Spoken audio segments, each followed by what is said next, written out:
আচ্ছা, এমন এক দম্পতির কথা ভাবা যাক যাদের জীবনটা দেখলে মনে হবে যেন রূপ কথার পাতা থেকে উঠে এসেছে।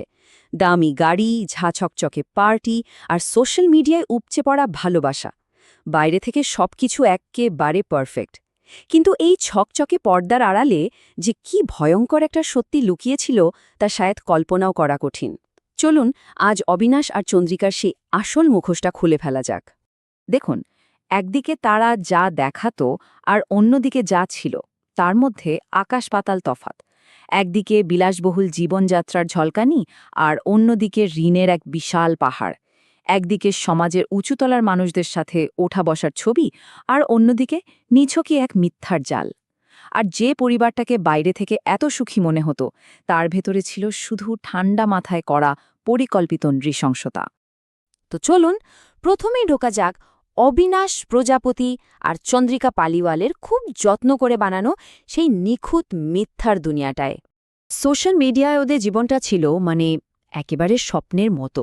অবিনাশ নিজেকে রুদ্র ইভেন্টস, রুদ্র কনস্ট্রাকশনস এর মতো বড় বড় কোম্পানির মালিক, একজন বিশাল সফল ব্যবসায়ী হিসেবে দেখাতো। দামি গাড়ি চড়া, বিদেশে ঘুরতে যাওয়া, বড় বড় পার্টি করা, এগুলো তো রোজকার ব্যাপার ছিল। এমনও দেখানো হতো যে রাজনীতির জগতেও তাদের যোগাযোগটা বেশ গভীর। তাদের ৬ বছরের একটা ছেলেও ছিল। আর অনলাইন ফলোয়ারদের জন্য তাদের প্রত্যেকটা মুহূর্ত এমনভাবে সাজানো থাকত যেন একটা সুখী পরিবারের জীবন্ত বিজ্ঞাপন। ব্যাপারটা ঠিক এমনই ছিল। ওদের গোটা জীবনটাই ছিল একটা অভিনয়, একটা পারফরম্যান্স, যা শুধু অন্যদের আকর্ষণ করার জন্য খুব নিখুঁতভাবে সাজানো হয়েছিল। প্রত্যেকটা মুহূর্ত ক্যামেরার জন্য, আর প্রত্যেকটা অনুভূতি শুধু একটা রিল বানানোর জন্য। তো এই যে এত চাকচিক্য, এর আড়ালের প্রথম পর্দাটা এবার একটু সরিয়ে দেখা যাক কি ছিল আসল সত্যিটা। দেখুন, একেবারে শুরুতেই অবিনাশের কনস্ট্রাকশন সাপ্লাইয়ের ব্যবসাটা কিন্তু মোটামুটি চলছিল। কিন্তু সমস্যাটা হলো তাদের ওই বিলাসবহুল জীবনযাত্রার খরচ জোগাতে গিয়ে আর ব্যবসায় লোকসান হতে হতে তারা অনেক ঋণের বোঝায় ডুবে যায়। আর ঠিক তখনই ওরা বেছে নেয় প্রতারণার পথ। প্রথমে ছোটখাটো জালিয়াতি দিয়ে শুরু, অ্যাপ ডেভেলপমেন্ট বা ভালো বিনিয়োগের লোভ দেখিয়ে সাধারণ মানুষকে ঠকানো। কিন্তু লোভ বাড়তে সময় লাগেনি। এরপর ওরা শ্রীধন লক্ষ্মী ফিন্যান্স নামে একটা ভুয়ো কোম্পানি খুলে বড়সড় জালিয়াতি শুরু করে। আর শেষমেশ ২০২৩ সালের এপ্রিলে উত্তরপ্রদেশে প্রতারণার অভিযোগে অবিনাশ, চন্দ্রিকা আর চন্দ্রিকার ভাইকে পুলিশ গ্রেফতার করে। ওদের মিথ্যাগুলো শুনলে অবাক হতে হয়। যেমন, অবিনাশ দাবি করত যে তার কোম্পানি নাকি একটা হিট গান প্রডিউস করেছে, অথচ গানের আসল প্রযোজকের তালিকায় ওদের কোম্পানির নামগন্ধ ছিল না। যে ফিন্যান্স কোম্পানির কথা বলতো সেটার অফিসের ঠিকানাটাই ছিল ভুয়ো। কর্মচারীদের মাসের পর মাস বেতন না দিয়েই তাড়িয়ে দেওয়া হতো। সহজ লোনের লোভ দেখিয়ে কত জনের যে টাকা হাতিয়ে নিয়েছে তার ইয়ত্তা নেই। এমনকি একজন পুলিশ অফিসার ওদের শিকার হয়েছিলেন। আর ওদের সে ক্ষমতাশালী যোগাযোগ, ওটা তৈরি হয়েছিল জেলের ভেতরে মির্চি বাবা নামে এক সাজাপ্রাপ্ত রাজনীতিবিদের সাথে। কিন্তু গল্পটা এখানেই শেষ নয়। আসলে জেল থেকে ছাড়া পাওয়ার পর ওদের অপরাধ আরও ভয়ঙ্কর, আরও ব্যক্তিগত স্তরে নেমে আসে। এবার ওদের নতুন টার্গেট ছিল ম্যাট্রিমোনিয়াল সাইটে ভালোবাসা খুঁজতে আসা ডিভোর্সি আর বিধবা মহিলারা। এমন মানুষজন যারা মানসিকভাবে খুব দুর্বল একটা সময়ের মধ্যে দিয়ে যাচ্ছেন আর নতুন করে জীবনটা শুরু করতে চাইছেন। ওদের প্রতারণার পদ্ধতিটা ছিল একেবারে ঠান্ডা মাথায় ছকে বাঁধা, যা শুনলে গায়ে কাঁটা দেয়। প্রথম ধাপে অবিনাশ শাদি.কমের মতো সাইটে একজন পয়সাওয়ালা ডিভোর্সি স্টিল ব্যবসায়ী সেজে একটা ভুয়ো প্রোফাইল বানাত। এরপর মানসিকভাবে দুর্বল মহিলাদের টার্গেট করে ভালোবাসার এমন অভিনয় করত যাকে বলে লাভ বম্বিং, যে সহজেই বিশ্বাস জন্মে যেত। তৃতীয় ধাপে ব্যবসায় বিরাট লোকসানের একটা ঝুঁটা গল্প বানিয়ে টার্গেট করা মহিলার সারা জীবনের সঞ্চয়, গয়না সব হাতিয়ে নিত। এরপরই শুরু হতো আসল বিভৎসতা। মহিলাকে মাদক দিয়ে অচেতন করে নিজের স্ত্রী চন্দ্রিকার সাহায্যে ধর্ষণ করত। আর শেষ ধাপে চন্দ্রিকার সেই ধর্ষণের ভিডিও তুলে রাখত আর পরে সেই ভিডিও দেখিয়ে ব্ল্যাকমেল করত, যাতে ভয়ে লজ্জায় কেউ কোনোদিন মুখ না খোলে। এই সংখ্যাটা একবার দেখুন, ৪৫ লক্ষ টাকা। একজন মাত্র মানুষের কাছ থেকে ওরা প্রায় এত টাকার নগদ আর গয়না হাতিয়ে নিয়েছিল। এই একটা অঙ্কই বোধহয় ওদের নিষ্ঠুরতার গভীরতাটা বুঝিয়ে দেওয়ার জন্য যথেষ্ট। আর এই গোটা ষড়যন্ত্রের সবচেয়ে জঘন্য, সবচেয়ে ঘৃণ্য দিকটা কি ছিল জানেন?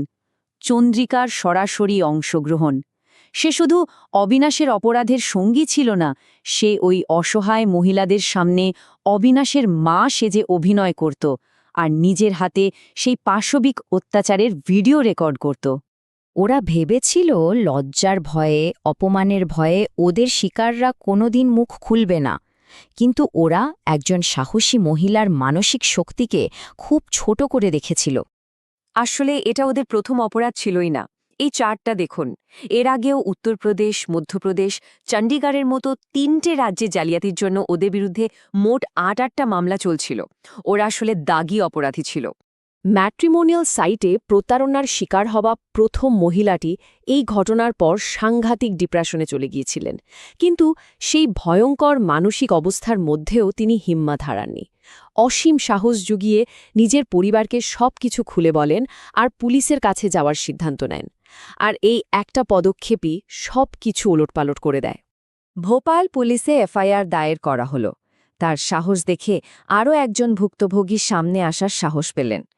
পুলিশ ১৩ই সেপ্টেম্বর অবিনাশকে গ্রেফতার করে আর জেরার মুখে অবিনাশ ভেঙে পড়ে। সে স্বীকার করে যে এই পুরো ষড়যন্ত্রের মূল হোতা আসলে তার স্ত্রী চন্দ্রিকা। কিন্তু ততক্ষণে অনেক দেরি হয়ে গেছে। চন্দ্রিকা তাদের ছেলেকে নিয়ে পালিয়ে যায় আর এখনও সে ফেরার। এই ঘটনাটা কিন্তু শুধু একটা মর্মান্তিক অপরাধের কাহিনী নয়। এখান থেকে আমাদের সবার জন্য, বিশেষ করে অনলাইন জগতে, একটা খুব জরুরি শিক্ষা নেওয়ার আছে। ক্রিমিনাল সাইকোলজিতে একটা টার্ম আছে, টার্গেটেড ভালনারেবিলিটি। এর মানে হলো শিকারী বা প্রিডেটর প্রথমে একজন মানুষের মানসিক দুর্বলতার জায়গাগুলো খুঁজে বের করে, যেমন তার একাকিত্ব বা নতুন করে জীবন শুরু করার ইচ্ছে, আর তারপর খুব পরিকল্পিতভাবে সেই দুর্বলতাকে কাজে লাগিয়ে তাকে ম্যানিপুলেট করে। তাহলে এমন পরিস্থিতি থেকে বাঁচার উপায় কি?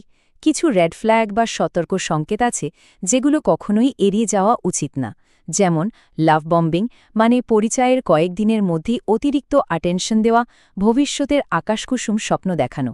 দ্বিতীয়ত, ভালোবাসার কথা বলতে বলতে হঠাৎ করেই টাকার প্রয়োজনে চলে আসা, সে কারণ যাই হোক না কেন। তৃতীয়ত, তার কোনো কথা বা পরিচয় নিয়ে প্রশ্ন তুললে বা যাচাই করতে চাইলে রেগে যাওয়া বা তুমি আমায় বিশ্বাস করো না বলে পাল্টা অভিযোগ করা। আর সবশেষে, সম্মান বা প্রাইভেসির দোহাই দিয়ে সবকিছু গোপন রাখতে চাপ দেওয়া। এই আলোচনার শেষে একটা কথাই বলার, মনে রাখা খুব জরুরি। আমাদের সম্মান চুপ করে থাকায় নেই। সম্মান আছে নিজের জন্য, নিজের আত্মমর্যাদার জন্য আওয়াজ তোলার মধ্যে। সবশেষে একটা প্রশ্ন রেখে যাচ্ছি। এই যে ডিজিটাল মুখোশের দুনিয়া, যেখানে কোনটা সত্যি আর কোনটা মিথ্যা তা চেনাটাই এত কঠিন, সেখানে আমরা আমাদের বিশ্বাসটাকে রক্ষা করব কিভাবে? ভাবার অবকাশ রইল।